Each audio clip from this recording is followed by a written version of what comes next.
दो एरिगेशन कर दी तो आपकी जमीन। ओके, तो ये ऐसे नहीं है। तो हम इंटरप्रिटेशन की बात कर रहे थे एसएआर की। तो देखें इसके तीन लेवल्स है। We have three levels, one is 10, then 10 to 18 and 18। अगर हमारी एसएआर की वैल्यूज जो हैं वो 10 से कम हो तो हम उसको समझते हैं कि ये लो है। अगर 10 से 18 के दरमियान है में आता है। अब ये कुछ क्रॉप्स को नुकसान पहुंचा सकता है, कुछ को नहीं पहुंचा सकता। लेकिन इस टाइप ऑफ वाटर की या इस टाइप ऑफ एरिगेशन वाटर की कंटिन्यूअस एप्लीकेशन जो है वो सजेस्टेड नहीं है, क्योंकि अल्टीमेटली ये डंप होता जाएगा और आपकी सॉइल एक ना एक दिन जो है वो खराब हो ही जाएगी। तो इन सारी चीजों को जो है वो आपने क्या करना होता है, नजर में रखना होता है। अगर ये 18 से ज्यादा है तो फिर तो आंख बंद करके ऐसे पानी को बिल्कुल इस्तेमाल नहीं करना, क्योंकि ये फिर डिटर्मिनल इम्पैक्ट डालता है आपकी सॉइल के ऊपर, और अल्टीमेटली आपकी सॉइल तो खराब होती ही है, लेकिन आपका जो फसल है वो भी जो है वो डिस्टर्ब हो जाता है।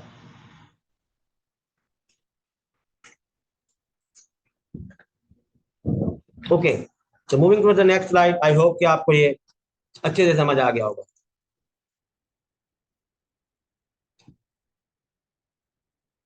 चौथा पैरामीटर है जिसको हम कहते हैं रेजिडुअल सोडियम कार्बोनेट। ठीक है, तो RSC, सोडियम कार्बोनेट जो है वो कितना है। अब कार्बोनेट्स और बायकार्बोनेट्स जो हैं वो प्रैक्टिकली एक बहुत बड़ी अहमियत रखते हैं हमारी सॉइल्स के अंदर। ठीक है, जब भी वाटर जो है वो सॉइल सोल्यूशन में जाता है तो ये कार्बोनेट्स और बायकार्बोनेट्स प्रेसिपिटेट हो जाते हैं। यानी कि अगर आपके पानी के अंदर कार्बोनेट और बायकार्बोनेट के मटेरियल पहले तो डिजोल्व फॉर्म में है, लेकिन ये जब जमीन के अंदर जाएंगे तो ये फिर वहां पर सॉलिड फॉर्म में आ जाएंगे, साल्ट फॉर्म में इख्तियार कर लेंगे।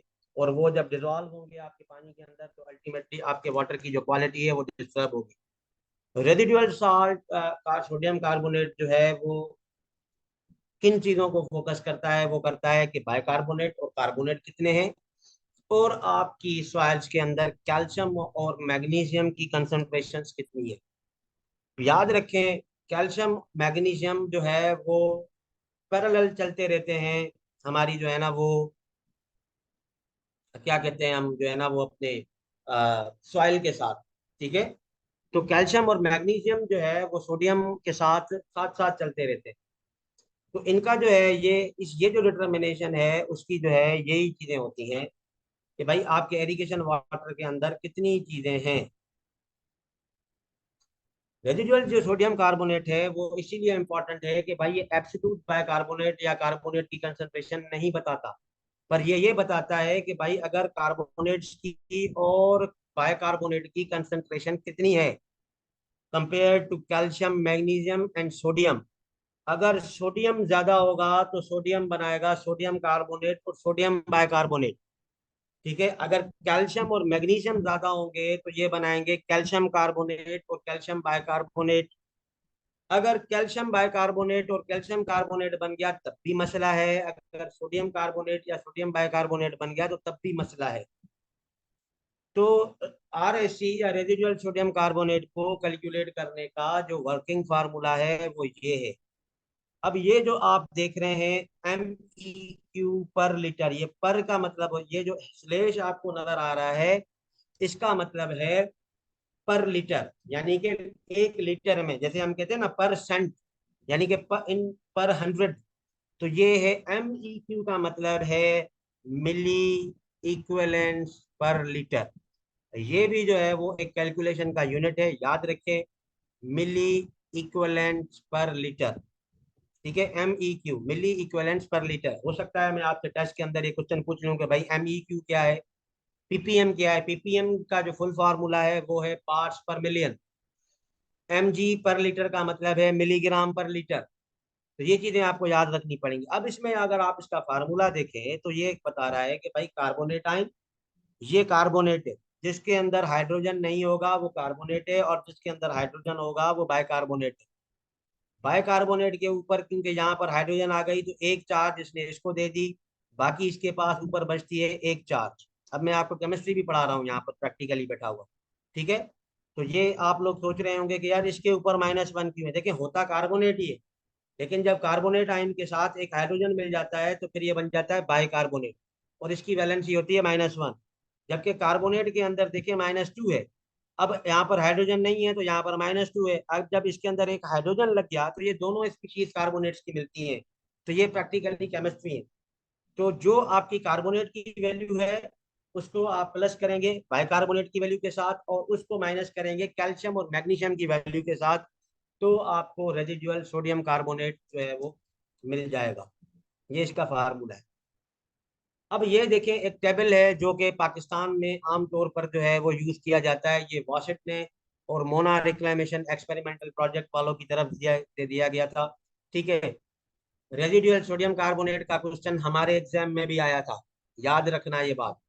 रेजिडुअल सोडियम कार्बोनेट का जो क्वेश्चन है वो हमारे टेस्ट के अंदर आया था। इसका मतलब ये है कि जो पढ़े लिखे लोग हैं वो इन बातों को टच करते हैं। Let me check the time first. Okay, 6 minute है, हम इसको इसमें कवर कर लेंगे। क्या हुआ? ओके। तो अब ये देखें, ये क्लास है। क्लास का मतलब ये है कि पहली क्लास सबसे अच्छा पानी, क्लास 1, 2 एंड 3। अब इसकी क्वालिटी क्या है? Suitable, marginal and unsuitable. मैंने आप लोगों की आसानी के लिए इसको मुख्तलिफ जो है वो कलर्स दे दिए हैं ताकि ये आपको आसानी से याद भी करने में आसानी हो और आपको समझने में भी आसानी हो। तो वो पानी या वो इरिगेशन वाटर जिसके अंदर टीडीएस की वैल्यू 1000 से कम हो, उसका जो ईसी का लेवल है वो 1.5 से कम हो, एसएआर की जो वैल्यू है उसके अंदर वो 7.5 से कम हो, और रेजिडुअल सोडियम कार्बोनेट जो है वो 2.0 से कम हो, तो इससे पानी को हम कहते हैं फर्स्ट क्लास वाटर। और ये सबसे ज्यादा सुइटेबल है इरिगेशन के लिए। याद रखें ये 4 पैरामीटर हैं। इसके अलावा तो हैं दूसरे, लेकिन ये जो मेजर है वो 4 है। पहला, टीडीएस 1000 से कम होनी चाहिए, ईसी 1.5 से कम होनी चाहिए, सोडियम एब्जॉर्प्शन रेशो 7.5 से कम होना चाहिए, और रेजिडुअल सोडियम कार्बोनेट की जो वैल्यू है वो 2.0 से कम होगी। तो ऐसे पानी को हम कहते हैं फर्स्ट क्लास वाटर। जैसे हम कहते हैं ना फर्स्ट क्लास है भाई, तो फर्स्ट क्लास वाटर होगा और इसकी जो क्वालिटी है वो सुटेबल होगी। यानी कि ये करेक्टरिस्टिक्स रखने वाला इरिगेशन वाटर आपकी इरिगेशन के लिए सबसे बेस्ट पानी है। उसके बाद जो क्लास 2 है उसकी क्वालिटी मार्जिनल है। मार्जिनल का मतलब ये है कि हल्की है, ठीक है, बेस्ट नहीं है। अब इसके अंदर जो टीडीएस की वैल्यू है वो 1000 से लेके, ठीक है, 1000 से लेके 1800 तक होगी। इसी की जो वैल्यू है वो 1.5 से लेके 2.7 तक होगी। एस ए आर की वैल्यू 7.5 से लेके 15 तक होगी। और आर एस सी या रेजिडुअल सोडियम कार्बोनेट की वैल्यू 2.0 से 4.0 की होगी। तो ऐसे वाटर को हम कहेंगे कि यार ये मार्जिनल है, यानी कि हल्का पानी है, बेस्ट नहीं है, गुजारा है बस इसके अंदर। तो मार्जिनल जो है वो सेकंड क्लास जो है वो मार्जिनल है। उसके अंदर ईसी 1.5 से 2.7, टीडीएस 1000 से 1800, एसएआर 7.5 से 15, और रेजिडुअल सोडियम कार्बोनेट 2.0 से 4.0 के दरमियान। अगर आपके पास एसी इन फिगर्स के बीच में अगर कोई आ जाता है पानी, तो उसको हम जो है वो क्लासिफाई करते हैं as a second class water, और उसकी क्वालिटी इरिगेशन पर्पस के लिए मार्जिनल है। यानी कि ज्यादा अच्छी नहीं है, ज्यादा खराब भी नहीं है, बस सही है बीच में। उसके बाद जो तीसरी क्लास है वो है अनसुटेबल। इसकी ऐसा पानी जिसके अंदर टीडीएस की वैल्यू 1800 से ऊपर हो, इसी की वैल्यू 2.7 से ज्यादा हो, एस ए आर की वैल्यू 15 से ज्यादा हो, और रेजिडुअल सोडियम कार्बोनेट की वैल्यू 4.0 से ज्यादा हो, तो ऐसे पानी को हम कहते हैं अनसुटेबल वाटर। यानी कि इससे ज्यादा वाले जैसे भी पानी है, जितने भी पानी है, वो सारे के सारे क्या हैं, खराब है। ठीक है, ये यानी कि कट ऑफ लेवल ये है। बेहतरीन तो ये है कि अगर आप ऐसा पानी इस्तेमाल करें सुटेबल वाला, लेकिन अगर आपके पास ऐसा भी है तो सही है, लेकिन इससे ज्यादा गए तो समझो कि वो आपके किसी काम का नहीं। तो याद क्या करना है? याद करना है 1000 से कम, 1800 से ज्यादा, ये ये वाली वैल्यू जो है, ये दोनों आपको वैल्यूज लोअर और हायर वैल्यू आप याद करें, बीच वाली आपको खुद ही आ जाएगी।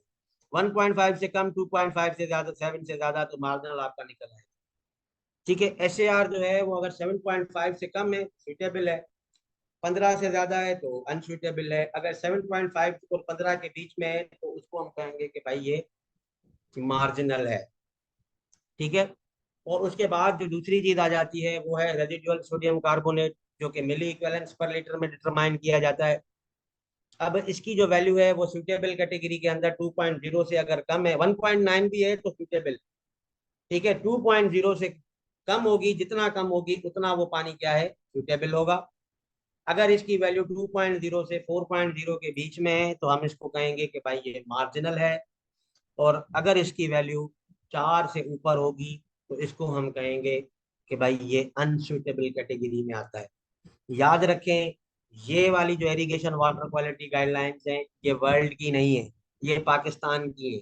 पाकिस्तान के अंदर आज तक जो वाटर की जो क्लासिफिकेशन की जाती है वो इन बेसिस पे की जाती है।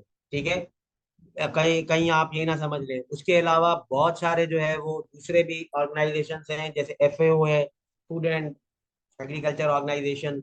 ठीक है, यूनाइटेड नेशंस हैं उनके अपने हैं, डब्ल्यूएचओ है, वर्ल्ड हेल्थ ऑर्गेनाइजेशन अपनी है, और ये इरिगेशन वाटर की है। कहीं ऐसा ना को आप घर वाले पानी को भी इससे कंपेयर करना शुरू कर दें। ठीक है, तो इरिगेशन वाटर की जो गाइडलाइंस है वो अलग है, क्वालिटी गाइडलाइंस अलग है, ड्रिंकिंग वाटर की अलग है, और ये इरिगेशन के लिए यूज होती हैं, और ये सिर्फ पाकिस्तान की मैंने आपको पढ़ाई है। अगर आप एफएओ की देखेंगे तो वो ओवरऑल द वर्ल्ड उसको कंपेयर करती है, लेकिन वो कुछ चेंज है आमतौर पर, क्योंकि पाकिस्तान में यही फॉलो होती हैं। तो हमने भी जो है वो इसको यहीं से ही जो है वो कवर अप किया है। तो यहाँ पर जो है वो आपका ये लेक्चर का कंपोनेंट नंबर 1 जो है वो पूरा हो गया। ठीक है, मैं आपके क्वेश्चंस एंड में लूंगा। ये आधा लेक्चर